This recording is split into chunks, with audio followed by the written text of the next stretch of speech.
श्री जगदीश प्रसाद गुप्ता छत्तीसगढ़ शासन में chief engineer के पद से रिटायर होने के बाद श्री द्वारिका महाराज स्मृति न्यास के तत्वाधान में श्री द्वारिकाधीश एवं बागेश्वर महादेव मंदिर का वर्ष 2005 में अपने पुत्रों इंजीनियर कुंजन गुप्ता और भुवन गुप्ता के सहयोग से अवंती विहार रायपुर छत्तीसगढ़ में निर्माण करवाया। श्रीमद् भागवत कथा, राम कथा, गीता तत्व, वेदांत आदियों के तात्पर्य को व्यासपीठ से कहने के कारण इन्हें शब्दों द्वारा आचार्य श्री जगदीश भी कहा जाता है। अपना संपूर्ण जीवन परमात्मा की सेवा में दे दिया। आपने परमात्मा भगवान श्री द्वारिकाधीश के दिव्य गुणों और कर्मों को लेकर अभी तक 15 ग्रंथों की रचना की है। इन सभी ग्रंथों को भारतवर्ष के जगत गुरु और महापुरुष संतों के द्वारा आशीर्वाद प्राप्त हुआ है। इनमें से श्वेता स्वरूप उपनिषद, श्री राम कथा अमृत से अनमोल, मुंडक उपनिषद, कथा उपनिषद, सरलतम बोध, इन पुस्तकों पर उनके सारे प्रवचन यूट्यूब पर अपलोड कर दिए गए हैं। किताबों का नाम डालकर लिंक ओपन करके आप उसका आनंद उठा सकते हैं।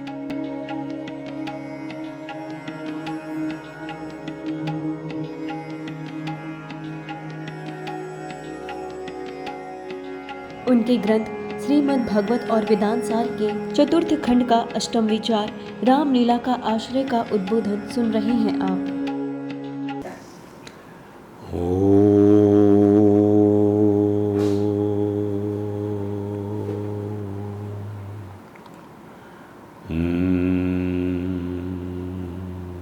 समं प्रशान्तं सुमुखं दीर्घचारु चतुर्भुजं सुन्दरचारुग्रीवं सुकपोलं शुचिस्मितं समानकर्णविन्यस्तस्फुरन् मकराकृतकुण्डलं हेमाम्बरं घनश्यामं श्रीवत्सां श्रीनिकेतनं शंखचक्रगदा पद्म वनमाला विभूषितं नूपुरै विलसितपादं कौस्तुभप्रभयायुतं द्युमत्किरीट कटक कटिसूत्राङ्गद्युतं सर्वाङ्गमनोहरं हृदं कृपाप्रसादेक्षणं सुकुमारम् अभिध्यायेत् सर्वांगेषु मनो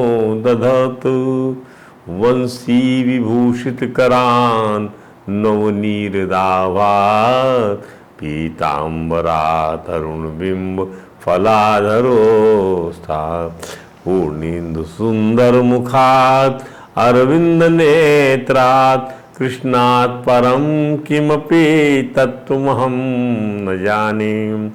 तप्त कांचन गौरांगी राधे वृंदावनेश्वरी वृषभानुसुते देवी प्रणमामि हरि प्रिये।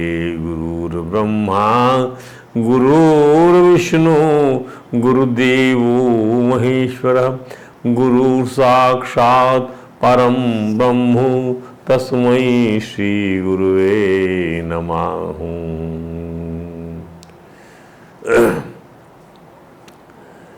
आँखें बंद करूं या खोलूं मुझको दर्शन दे देना हरि मुझे दर्शन दे देना।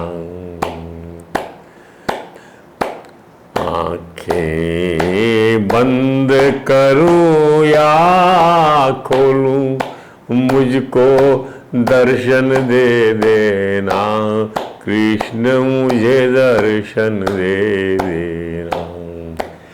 मैं क्या चीज हूँ बंदा तेरा तू दाता है सबका तू दाता है सबका। तेरे हाथ में सारी दुनिया मेरे हाथ में क्या है मेरे हाथ में क्या है। सब में तुझको देखूं ऐसा दर्पण दे देना हरि मुझे दर्शन दे देना।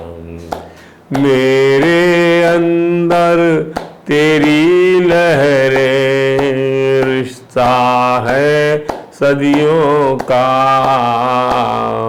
जैसे एक रिश्ता होता है सागर से नदियों का।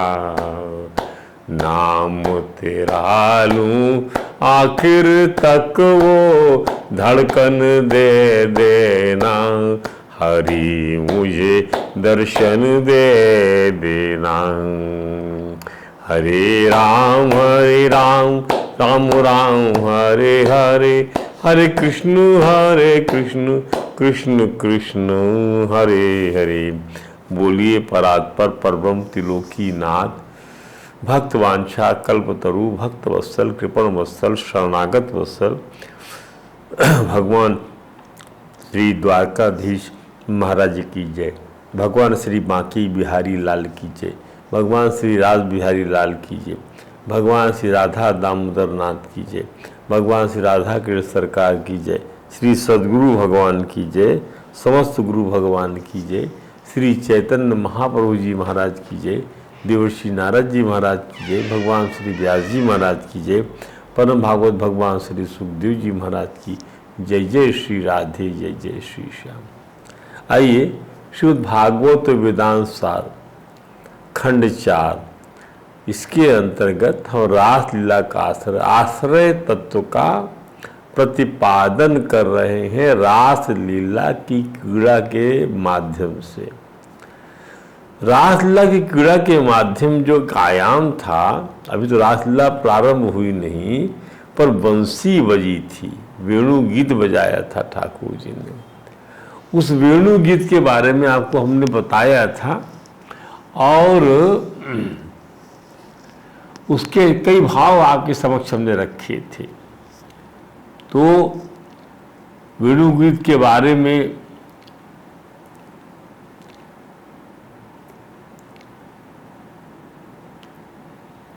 वृंदावन बिहारी बांके बिहारी श्याम सुंदर श्री कृष्ण जी महाराज की एक नहीं अनेक लीलाओं को गोप स्त्रियां प्रतिदिन आपस में बतियाती और अभिभूत हो जाती थी। देखिए कितना ज़्यादा इसके अंदर में इन्वॉल्वमेंट है डिवोशन का। दिन रात जो है उनका कर्म यही, उनका व्यवसाय इतना बढ़िया, गाय का दोहन करना, दूध का व्यापार करना, राजा को दूध पहुंचाना, राजा के माध्यम से बेचना, पैसा मिलना, इस प्रकार से विवाह चलता था और साथ में भगवान की भक्ति चलती थी। गोपियों की तन्मयता के क्या कहने, वृंदावन में हो रहा बिहारी जी का वेणुनाद ब्रज की अपने घरों में रहते हुए भी सुन लेती थी। मने वृंदावन में हो रहा बिहारी जी का वांसुरी वादन ब्रज के अपने घरों में रहते हुए वो सुन लेती थी। संतों ने सही कहा कि वेणु गीत नाद ब्रह्म की उपासना है। वेणु गीत नाद ब्रह्म की उपासना है। यानी आपने सुन लिया तो आपको जो है उस चराचर जगत के ज्ञाता भगवान की स्मृति आती रहेगी, वह नाद ब्रह्म की उपासना हो जाती है। इस वेणु गीत की फलश्रुति है राधा कृष्ण के स्वरूप में तन्मय हो जाना। गोप स्त्रियां वृंदावन की बात करते करते, कृष्ण जी कथा करते करते अनायास समाधिस्थ हो जाती थी। हम लोग भी कभी कभी बात करते करते भगवान के आनंद में आना दो आना प्रतिशत डूब जाते हैं। उनके हृदय में राधा कृष्ण का युगल सरकार की लीलाओं को स्फुरना हो जाती थी। तब उन्हें ध्यान धारणा आदि जरूरत नहीं पड़ती, अपने आप ध्यान लग जाता है। अरे जब मन जो है, जब नासिका बाहर की चीज नहीं सूंघ के भगवान के चरणरार बिंदों की तुलसी की मंजरी की सूंघ लेती है और मन जो है वही मन में उसको जो है निरुद्ध करती है, तो नासा इंद्रिय जो रहती है वह उसका अपना जो स्थूल भाव समाप्त हो जाता है। उस वासन इंद्रियों का भी है।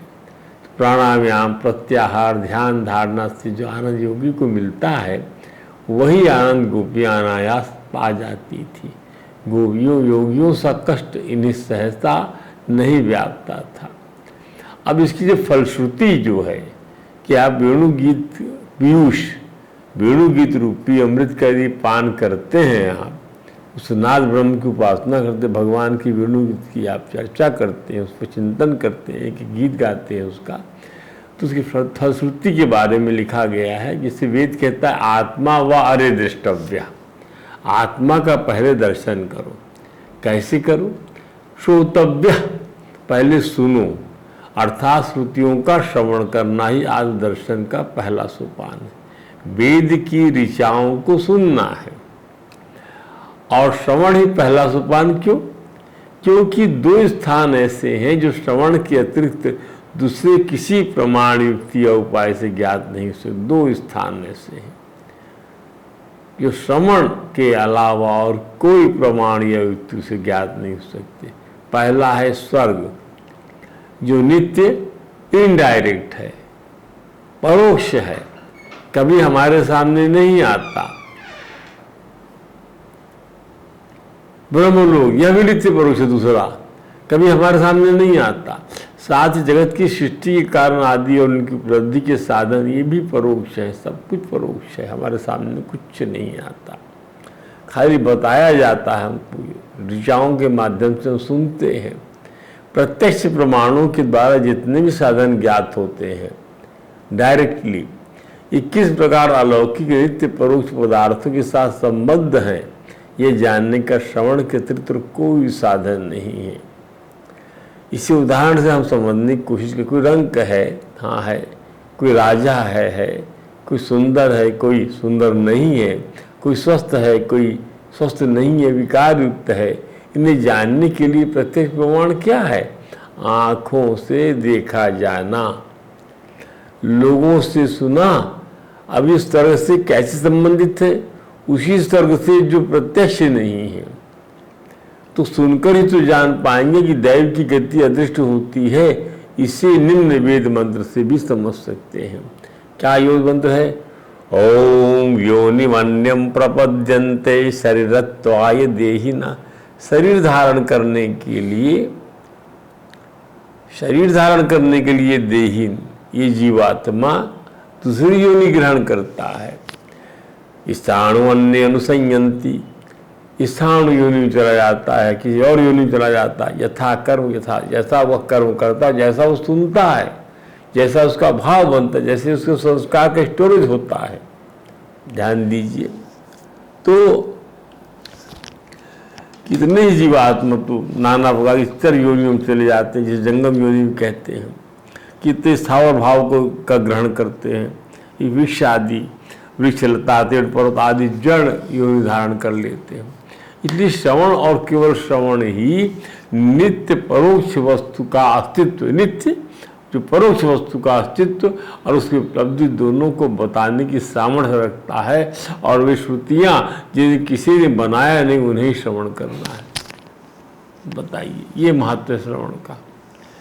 दूसरी वस्तु, नित्य साक्षात अपरोक्ष होने पर भी अज्ञात पदार्थ का ज्ञान। दूसरी वस्तु क्या है? नित्य साक्षात अपरोक्ष होने पर भी अज्ञात, जो अपरोक्ष है मतलब मिली हुई है, इनडायरेक्ट नहीं है, डायरेक्ट है, उस कभी अज्ञात पदार्थ का, जैसे आत्मा को ब्रह्म जानना, इसके लिए भी श्रवण ही एकमात्र उपाय है। तो श्रवण दो किस्म की, एक तो नित्य साक्षात परोक्ष वस्तु, स्वर्ग ब्रह्मलोक इत्यादि उसके साधन जो कि केवल श्रवण से आप जा सकते हैं। दूसरी अपरोक्ष वस्तु जो प्राप्त है पर अज्ञान की वजह से हम जान नहीं पाते, उसके लिए भी साधन श्रवण ही है। आत्मा वा वरे दृष्टव्य श्रोतव्य मंतव्यो निधिध्यासितव्यो। आत्मा स्वयं अपरोक्ष है, बिना प्रमाण के, बिना वृत्ति के, सुसुप्ति के भी आत्मा कभी परोक्ष होता नहीं। तो मिला हुआ है हमको, तभी तो हम बोल पा रहे हैं। नित्य प्राप्त, केवल आत्मा को जानने में अज्ञान ही आवरण बना हुआ है। Ignorance is the cause only, we just prevents us in knowing our senses, knowing our spirit. आत्मा घड़े के समान इंद्रिय से जानने का पदार्थ नहीं है। आत्मा इंद्रिय से जानने का पदार्थ कि घड़े को जान लिया, हाँ दिस इज दी पॉट है। आत्मा के लिए कि आत्मा तो खुद ही जो है, जो जन्माता है घड़े को, वो आत्मा है। पर्दे के कपड़े के समान जानने का इंद्रिय कोई तो पदार्थ नहीं है, और नहीं स्वर के समान परोक्ष की दिखाई नहीं पड़ता। मैं ऐसी वृत्तियों के सार रूप में एकमात्र आत्मा ही है। भेद दृश्य में है, भेद काहे में है, डिफरेंसेस काहे में है, काइंड काहे में है, प्रकार काहे में है, अनेकता काहे में है, बहुलता काहे में, सब भेद में दृश्य में है।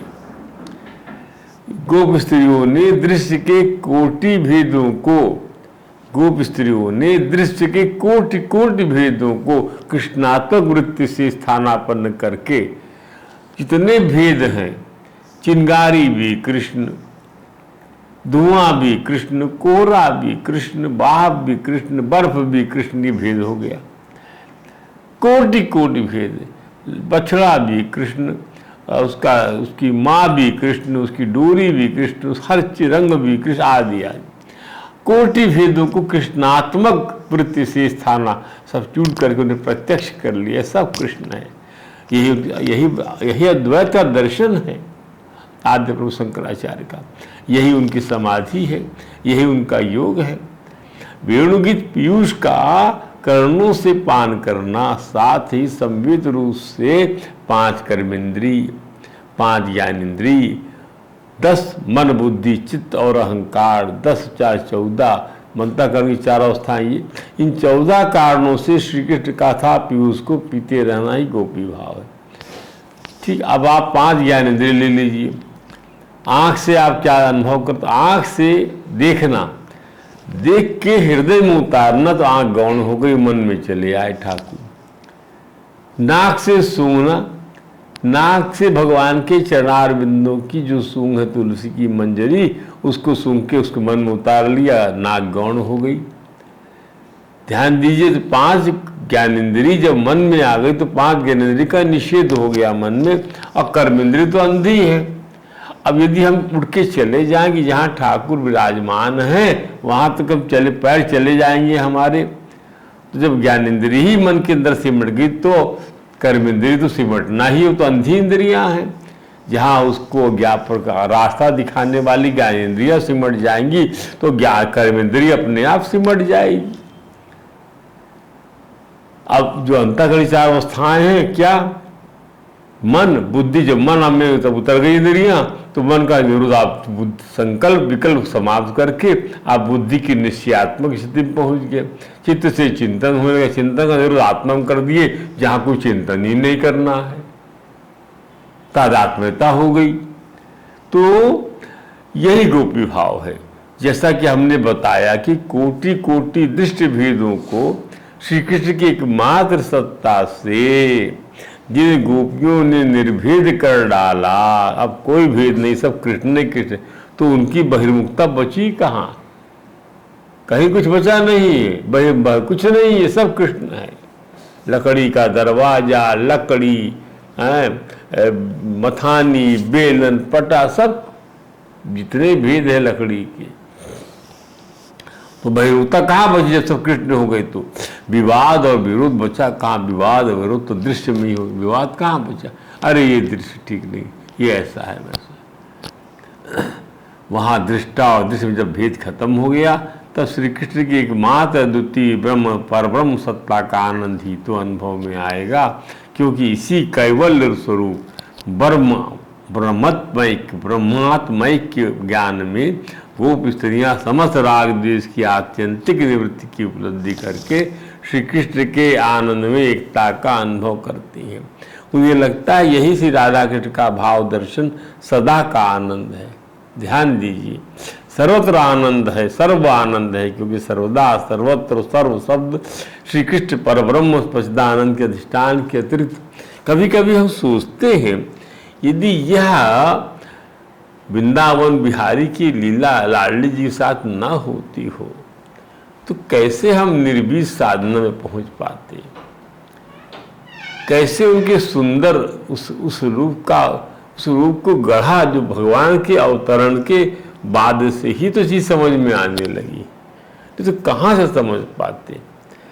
ध्यान दीजिए, जितने भी ऋषि मुनि हुए हैं उन समय से हम देख रहे हैं कि जब सगुण साकार सविशेष ब्रह्म शुरू हुआ है, उसने ही समझाया है कि निर्गुण निराकार निर्विशेष ब्रह्म को। ध्यान दीजिए, इसलिए देवकी जी ने स्तुति भी इसी प्रकार से किया था। क्या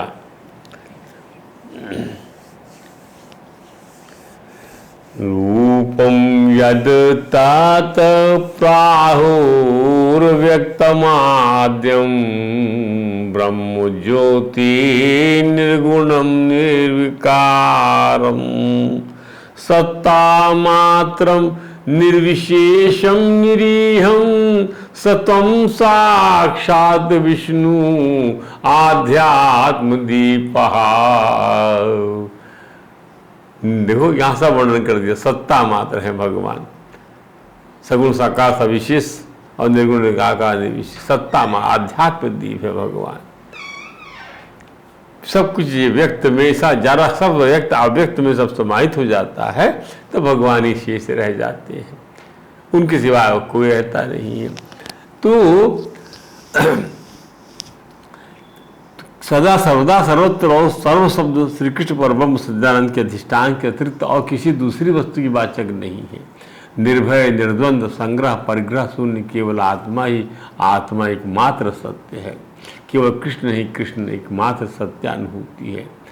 गोपस्त्रियों ने देहाध्यास मतलब देहाध्यास, देह का अभिमान, देह का आरोपण, आत्मा को देह समझने का देहाध्यास, सत्य को असत्य को सत्य समझने का अध्यास देहाध्यास, इंद्रियाध्यास, वही आज सभी अध्यासों की निवृत्ति का अधिष्ठान रूपी परम भगवान श्री कृष्ण के साथ तादात्म्य बना लिया। चित्त त्यागो ही संसार त्याग, चित्त का त्याग ही वास्तव में संसार का त्याग, चित्त त्यागो ही संसार त्याग। गोपस्त्रियों का चित्त जब श्री कृष्ण से स्थानापन्न हो गया, अर्थात केवल कृष्ण ही रह गए चित्त में उनके, तो संसार का त्याग स्वयं ही हो गया। संसार का त्याग ही तो वैराग्य है। गोप वनिताओं ने जब एक एक कण को श्री कृष्णमय देखने का अभ्यास कर लिया, एक एक कण को, तो उन्होंने परिच्छिन्न को मन कटने पिटने नष्ट होने वाले को कृष्णमय देखने का अभ्यास को नहीं, आप परिच्छिन्न को जानने की अवस्था प्राप्त कर लिया। ध्यान दीजिए, अब कटना पिटना वाले को नहीं, हम अपरिच्छिन्न को जान गए, हम वो अवस्था प्राप्त कर लिया। यह अवस्था जिज्ञासुओं की अवस्था से भी उच्च स्तर की होती है। ऐसी अवस्था परमहंस ज्ञानियों की होती है। ध्यान रहे, जो परिच्छिन्न को चाहता है, मन नश्वर को, कटने पिटने वाली वस्तु को, न चाहने वाली वस्तु को चाहता है, न रहने वाली वस्तु चाहता है, झूठ को चाहता है, वो हमारे साथ जुड़ा रहे, हमें मिला रहे, हमें प्राप्त रहे, तो वह अपरिच्छिन्न श्री कृष्ण का सच्चा जिज्ञासु नहीं हो सकता। ये चीज मेरे साथ बनी रहे, ना ना, जो चीज बनी रहे मेरे साथ उसके लिए जिज्ञासा करिए, वो भगवान श्री कृष्ण का आराधक होगा। इसलिए जिज्ञासु को विवेक वैराग्य की आवश्यकता होती कि वह अनाथ वस्तु में आत्म वस्तु का विवेचन कर लेता है, परिच्छिन्न से अपरिच्छिन्न का विवेक कर परिच्छिन्न के प्रति वैराग्य की भावना कर लेता है। ध्यान दीजिए, गोपस्त्रियों के मन का श्री कृष्ण में अभिनिवेश उन्हें सब कुछ सहज में प्राप्त करा देता है। उसे प्राप्त करने के लिए उन्हें श्रवण मनन निधि ध्यासन की आवश्यकता नहीं होती। गोपियों ने श्री कृष्ण से तादात्म्य की ब्रह्म विद्या के लिए एक नहीं अपितु कोटि कोटि चित्त का परित्याग कर दिया। उन्होंने समझ लिया था क्या, ओम मनसाई वेदमाप्तव्यम नेहना नास्ति किंचना, मनसा एव इदम आप्तव्यम। ये मन से ही प्राप्त होगा। जब मन के अंदर सब चीज निरुद्ध हो जाएगी तब। ने नया कुछ नाना नहीं है, सब कुछ वही है। ने नानादे मृत्यु मृत्युम गच्छति, वो मृत्यु दर मृत्यु प्राप्त करता है, शरीर दर शरीर प्राप्त करता है। या ये नाने उपशति, अरे ये सब जो है मेरे साथ रहने वाली वस्तुएं, नाना प्रकार की वस्तुएं हैं। क्या बढ़िया वेदांत है। परमात्मा तो मन से ही प्राप्त किए जाने योग्य है। इस जगत में नाना भाव कुछ भी नहीं है। इसलिए जो इस जगत में नाना भांति देखता है, भिन्न भिन्न देखता है, उसे दूसरे शब्दों में श्री कृष्ण के अतिरिक्त, परमात्मा अतिरिक्त कुछ और भी दिखता है, तो वही मृत्यु को प्राप्त होता था, बार बार जन्मता मरता है। वेदांत के 4 महावाक्य, प्रज्ञानम ब्रह्म, अयम आत्मा ब्रह्म, तत्त्वमसि, अहम ब्रह्मासि, ये 4 महावाक्यों को पहले साधक सुने, बार बार मनन करे, मनन के अर्थ का ध्यान करे, अर्थात निध्यासन करे, तभी आत्मा के साथ जीव को अपनी एकता का भान होता है, अभिन्नता का अनुभव होता है उसके साथ। परंतु गोप स्त्रियों की भक्ति की आचार्य कहते, गोप स्त्रियों को भक्ति की आचार्य कहते हैं। देवर्षि नारद जी महाराज ने उनके चरणों प्रणाम किया है कि उन्होंने वेणुगीत पीयूष से ही ठाकुर जी का दर्शन, स्पर्श और आलिंगन सभी प्राप्त कर लिया। गोपियाँ सभी इंद्रियों को भक्ति रस का दान करती हैं, श्री कृष्ण में तन्मय हो जाती हैं, तो अनायास ही उनका निरोध हो जाता है, मन श्री कृष्ण से एक हो जाता है। योगियों को जो ब्रह्मानंद चित्तवृत्ति का निरोध सरलतापूर्वक न हो पाने के कारण फलस्वरूप कठिनता से मिलता है, वही गोपांगनाओं को श्री कृष्ण की कृपा से सहज ही मिल जाएगा। यहाँ हमने आपको बंसी के माध्यम से जो एकाग्रता उन्होंने किया है, जो उनमें जो योग भाव जो जागा है, भगवान योगेश्वरी ईश्वर के साथ में का सानिध्य और उनकी बांसुरी, वो वेणुनाथ की उपासना, नाद ब्रह्म की उपासना, सब कुछ प्राप्त हो गया। तो आज प्रसंग को यहाँ पर विश्राम दे के आपको नया प्रसंग सुनाते हैं, उसको यज्ञ पत्नियों पर कृपा।